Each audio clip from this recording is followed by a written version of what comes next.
with a brief sharing of experience by one of the home-based workers? Sure, Hello? sure. Yeah. Thanks. Sheetal, can you put Anupama on the mic? Yeah.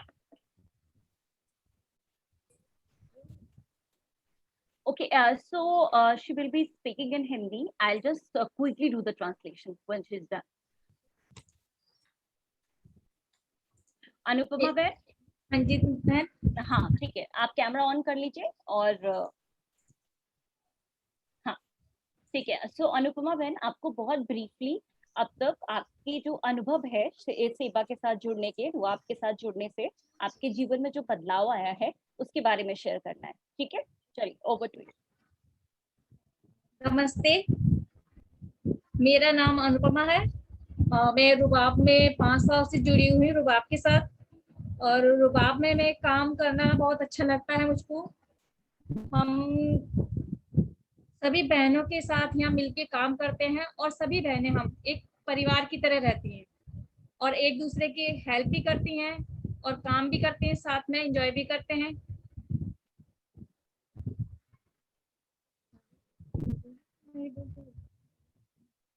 Okay, thank you Anupama बहन। तो हाँ जी, हाँ ठीक है, बोलिए बोलिए।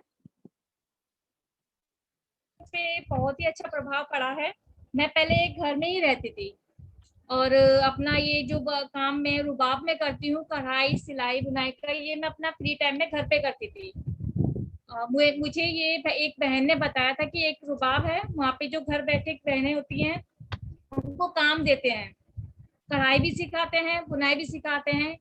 तो उस बहन ने मुझे यहाँ पे रुबाब में जोड़ा था और मैंने यहाँ पे आके कढ़ाई बुनाई और भी अच्छे से सीखा। और यहाँ पे नए डिफरेंट टाइप्स के मार्क्स भी बनाने को हमें मिले हैं। इससे हमें एक नए तरह के डिजाइन भी सीखने को मिला है हमें। और मैं यहाँ स्टिचिंग भी करती हूँ, एम्ब्रॉयडरी भी करती हूँ और रुबाब में थैंक यू। समय थोड़ा कम है तो हम यहीं पे आपको रोकते हैं, ठीक है? एंड बहुत बहुत धन्यवाद आपको शेयर करने के लिए। So folks, I will do a quick translation what this Anupama Bhen shared. She is one of the home-based workers which is working with SEBA for last 5 years, and she has been working with SEBA Rubaab, one of the enterprise formed by SEBA Bharat, because we believe in a collective livelihood approach. So her main point was like initially she was very hesitant to go out of her house, but since she get to know about Rubaab through her one of the friends who told her about that this is one of the center where you can get work, and also you can be provided with a lot of training which can help you to get multiple livelihoods in handwork and embroidery and stitching. She joined Seva Ruab as one of the shareholder, and since then she has never looked back. She is working with Ruab as a full-time worker, and she has been trained on the different new designs. In the pandemic, when we felt that there is a general market is totally shut down, she was helped with Ruab by making cotton mask and different designs of masks. So they will be also provided by the training. So, but the main point she shared here that she feels like working with a family. So here, what my presentation is going all about is like how organizing helps informal sector workers to get recognitions and help to avail their entitlements also. So I will be starting with the presentation, and since we know we are running short of the time, I'll try to keep a quick and crisp, and whatever we have already discussed, I'll try to avoid those parts. So somebody is sharing a slide, or can I share myself?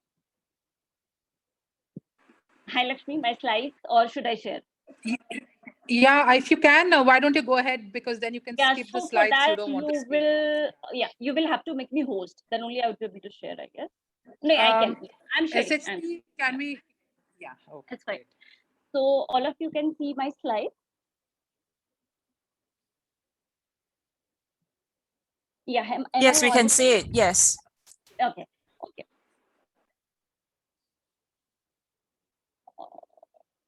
Yeah. So as my presentation is saying, it's all about organizing informal workers and how through organizing and formalizing will help them to improve their access, labor, human rights, and get recognition in this industry. Since we are a grassroots organization, we would like to put more focus on our workers. So we already heard about Anupama Behan, and there is another member who is Farida Behan, and she has been working with our one of the enterprise formed by Seva Bharat, which is helping them to get livelihood. It's a Farida Behan, and now she is also one of the board member in our enterprise, which is a really big thing. So if I will not go in detail whatever she has shared with us, I would like to focus on few wordings that she has shared. So you can say that Farida, Seva member, says being in Seva since the last 13 years, I don't like to take work from the contractors anymore. I get work and money on time from Seva Center, which is our own enterprise. It has also given courage to many Muslim women like me to come out of their homes, and I am more happy now. So it's more they are focusing on their own sense of belongingness to the enterprise. They feel like they have something own. They have their own employer, which is of course an artificial structure created by organizations called Seva Bharat. But they have someone who can back them up in time of crisis. And in this pandemic, we have a numerous example that we can share how we have helped our members during this pandemic. So I will not go what is the informal sector and economic, since we have already lot spoken about that. So there was also one of the video which I wanted to share, and it was again about the experience and the cohesiveness of our members, which they feel about being all together and by mobilized by Seva Bharat. So I would like to skip those parts. So the main questions: why need to organize home-based workers? What is the need? Since all of us have been talking about who are the home-based workers, we know the main thing, the main vulnerable point of home-based workers or informal sector workers are they are scattered. They don't have any structures. They are not recognized. Since they are scattered in different corners of our country, states, and none of the stakeholders, whether it's a brand and it's a companies and the state administration, recognize them as a working class, especially when we talk about the garment sector workers. So they need to be organized so they can come together, they can be a strong voice, they can be heard, they can be visible. So this is the main point that we in Seva believe why we should organize them. So in organizing here, we mean we should not speak for them. So we have a very specific approach. Like we don't say that we would work for them. We say that we work with them. So basically, you have to convince them. You have to encourage them to raise their own voice for their own rights.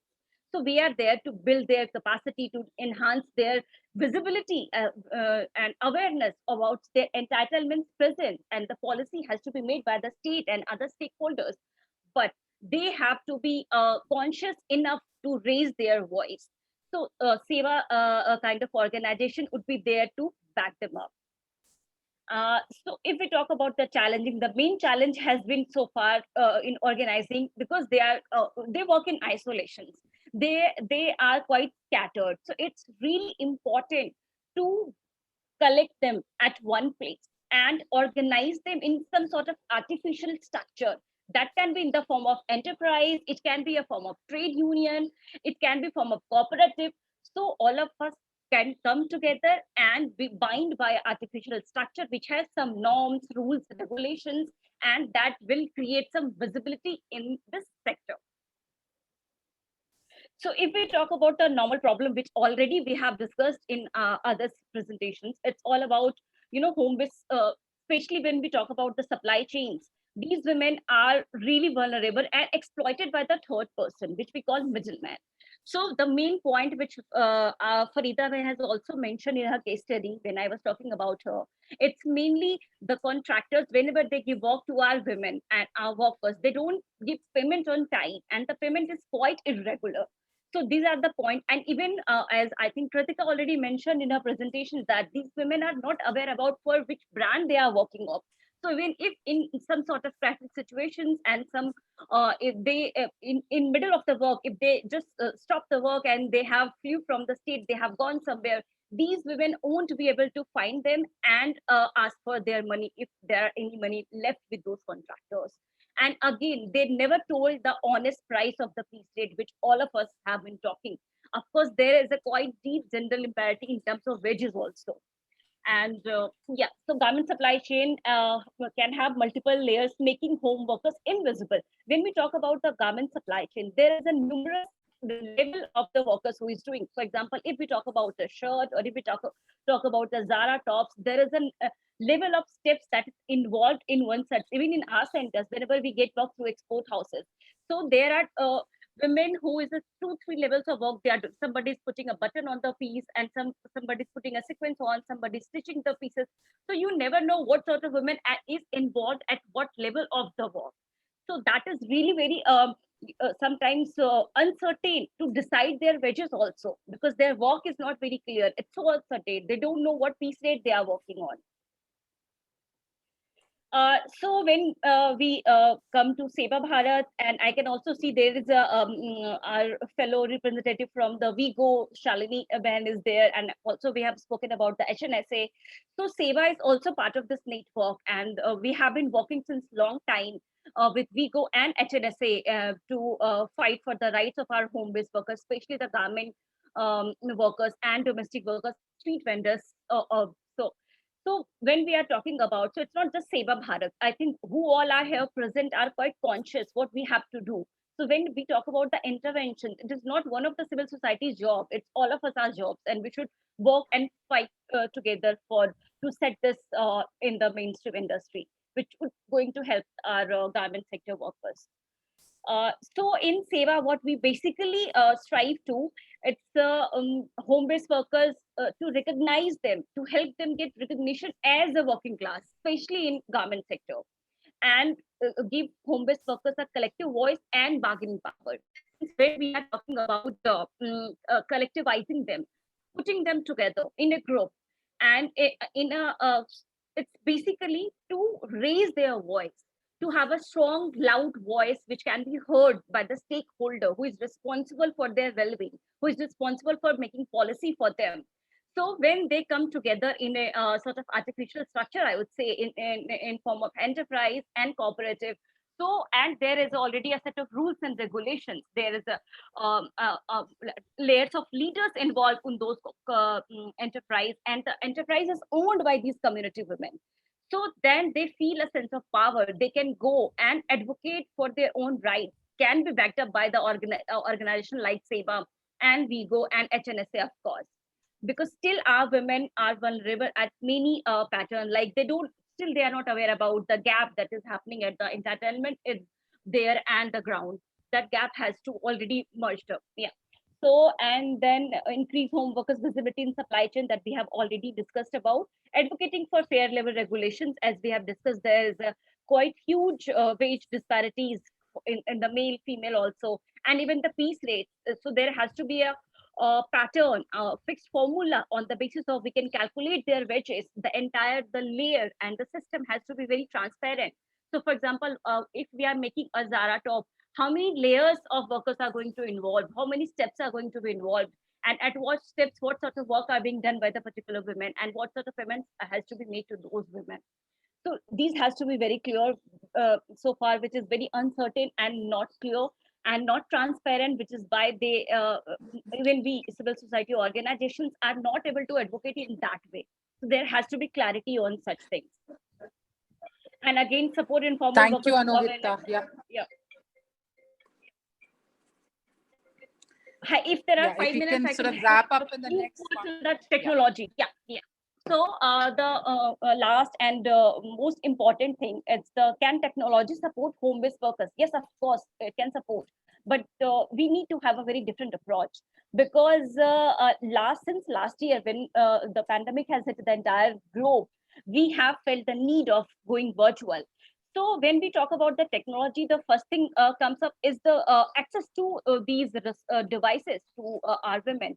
Still, they don't have access to smartphones and all, but still we need to train them, because since pandemic has hit India and the other countries also, we are hardly able to meet them. So what we have done, we have trained them for all the virtual meetings, how to use Zoom, Google Meets, and what all the micro entrepreneurs are there. We are trying to train them on the WhatsApp, even the women who is not read and write, but we have trained them on voice messages. So now they are wonderfully using the WhatsApp. They know they cannot type, but they can of course record their messages and then send it back. So for that, you also have to do an effort, like in Seva, So whenever we are having community meetings, whenever we are having any training and all, we always share a recordings in the WhatsApp group. So the women who cannot read and write would be able to listen those minutes and then reply back. So again, the approach has to be not working for them, working with them. Recently also we have launched all the e-commerce websites to market their products, because since we are not going to offline exhibitions and offline marketing, so the being online has become a necessary part since this pandemic has hit India and the other countries.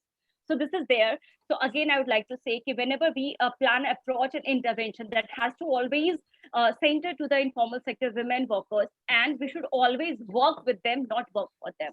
So I think, yeah, while keeping the time in mind, I would like to just finish here. Thank you. Thank you. Thank you so much, Anohita, for making these very, very key and critical points. Actually, if you look at the